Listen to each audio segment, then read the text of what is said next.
But I don't believe in the concept of sin and the concept of guilt. Right. And I'm an Irish Catholic. Buddhism Right. doesn't tell you necessarily to consider what's right and what's wrong, but just to follow a practice yourself. Mm. And all probably is to live a good life. Mm-hmm. Live a good life and practice that. Practice goodness throughout your life. And what happens in the next life, if there is a next life, is to be decided or discovered when you get to that life. All as we have got is here and now, this life. And what did you think about the person of Jesus? I think he was a good hippie. Well, this conversation is with an elder gentleman who described himself as a Buddhist, having converted from Roman Catholicism. I thought it was an interesting conversation, especially so since he still finds Buddhism a bit burdensome. I guess still less burdensome than Catholicism. But in any case, I appreciated his insights and experience, although I did wish that he would be more open to the gospel fundamentals. I suppose maybe his experience of Christianity led him to the current position, and those experiences weren't positive. However, I also, as I learned from experience with age, openness to other ideas has a tendency to diminish. But who knows, maybe next time we meet, there can be another chance, and Lord would open some more doors. Well, have a look, like, subscribe, and hit the bell to be notified of the next Christian Street Conversation.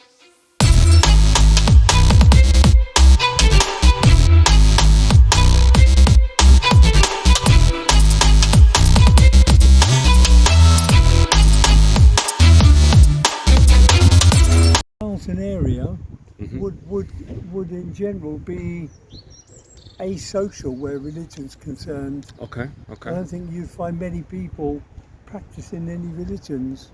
Do you think that has changed over time? I don't know how long have you been here in Charlton? I've been here in Charlton about 7 years. Sure.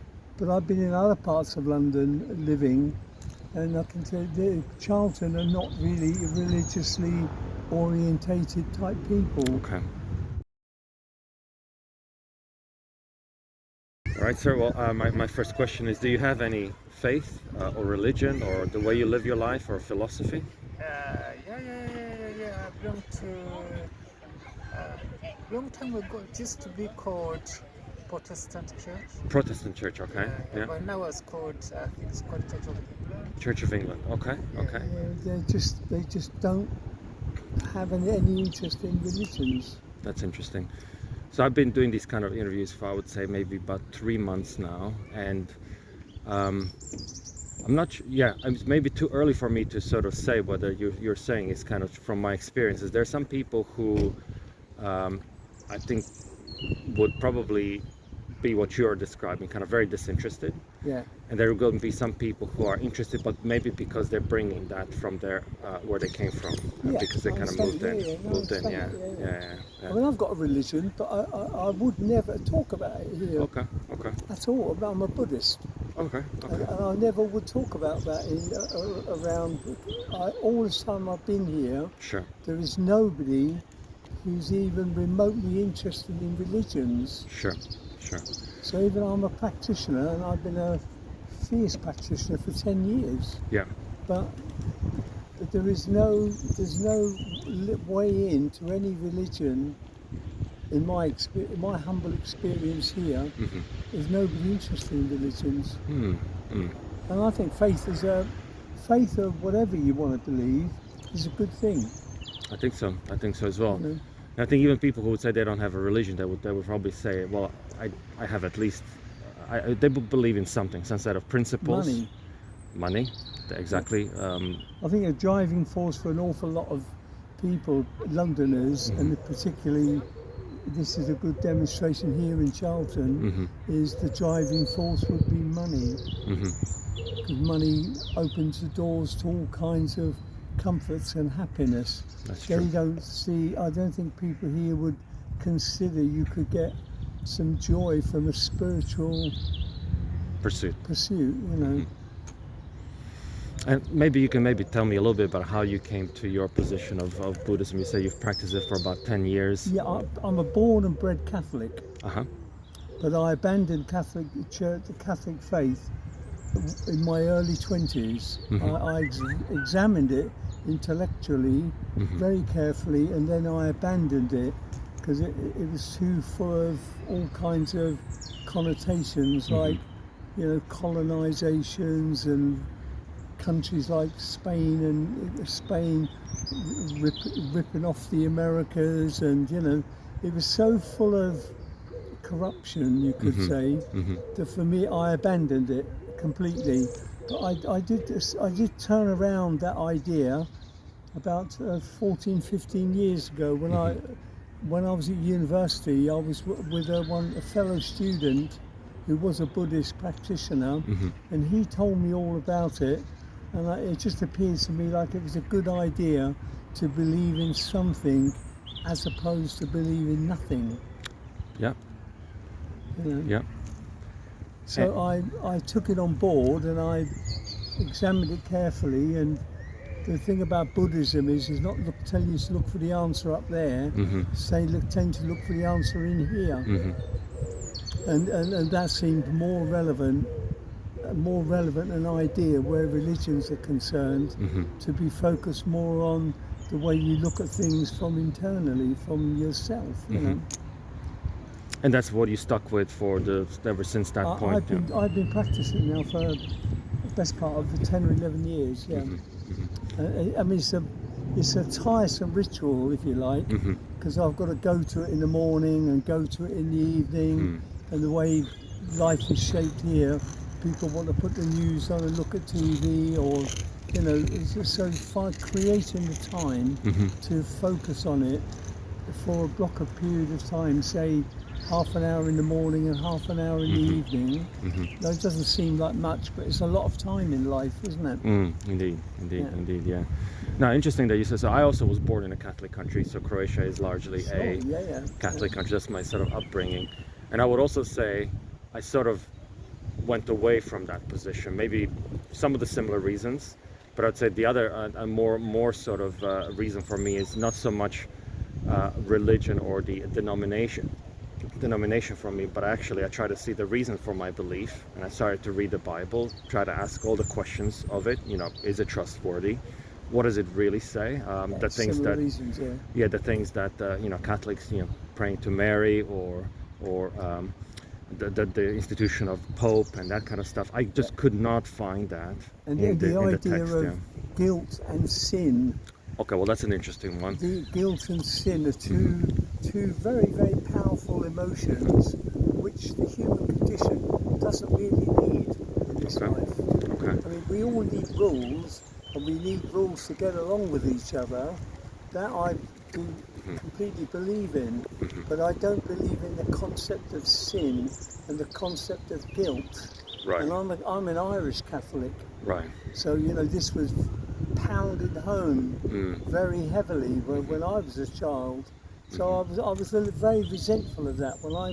When I became a teenager and broke free of many social restraints, I was quite resentful about that I'd spent so many years worrying about sins and worrying about guilt and these kind of things. You know, when really we need to occupy our consciousness with sin or with guilt. You know. Tell me a little bit more about it, because I do think, I mean, I'm interested to see how you think about sin, right? Or is all notion of sin, because the way I think about sin is anything that sets us apart from God, right? So if God has told us, okay, we should live in a specific way, and if we choose not to do that, that's effectively where sin kind of tends to start.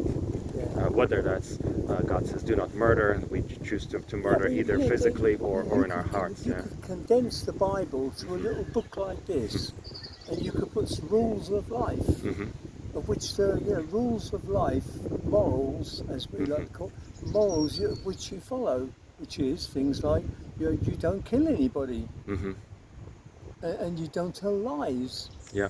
You know, there's all these simple things which could be included in a small book Hmm. telling you to how you behave as a human being. Yeah. You know.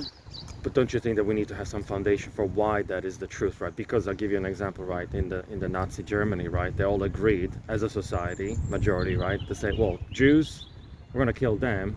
Everyone else is fine, and that's kind of what was followed, right? So if we as a society have some sort of agreement, then minority within that society is likely to suffer.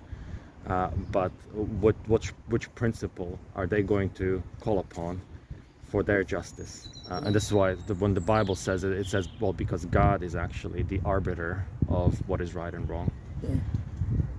Well, I mean, I know Yeah. I spent a lot of time looking at Germany, looking at Sure. the war, and looking at the Nazi Party, and looking at how they ruined millions and millions of lives. You know, and then you could question the very essence of any religions. Sure. And say, what is the point of having religions when there is a group of people who seem justified to do these obscene, abhorrent acts on other human beings, in this case the Jews? Who gave anybody the right to do that? And how did they sleep at night? Beyond that, how did they sleep at night? Well, knowing what they were doing.